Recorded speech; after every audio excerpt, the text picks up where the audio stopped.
Pour être candidat à l'élection présidentielle, désormais, il faut avoir 16 députés ou 16 maires.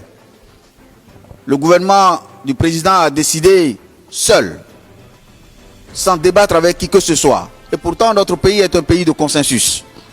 Nous faisons tout ensemble, nous décidons tout ensemble, surtout les décisions qui concernent notre vivre ensemble et qui engagent notre destin collectif. Depuis 1990, chacune de ces décisions, nous les prenons par consensus. Le gouvernement a décidé seul, en violation de ce pacte, en violation de ce consensus. Le gouvernement a décidé seul de bloquer le chemin qui mène à la présidence de la République. Seul. Voilà un exemple de ces réformes qui, de l'avis de tous, le parrainage fait regresser notre pays au plan démocratique.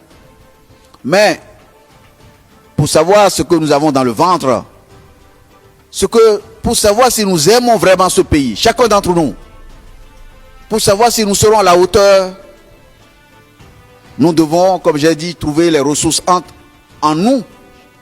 Nous devons démontrer que nous sommes des hommes et des femmes courageux et capables de faire exploser le parrainage, que nous sommes capables de déverrouiller le parrainage pour que ce pays n'appartienne pas à un petit clan, pour que nous ne devenions pas, au lieu d'être des acteurs, les spectateurs de notre propre destin.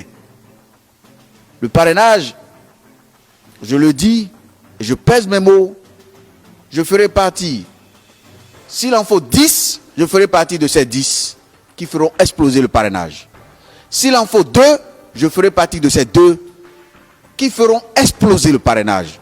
Et s'il doit en rester un, je serai celui-là qui s'engagera pour que le parrainage explose le plus vite possible, pour que notre peuple retrouve son rôle de moteur du développement de ce pays, que notre peuple retrouve son droit de propriétaire de notre pays.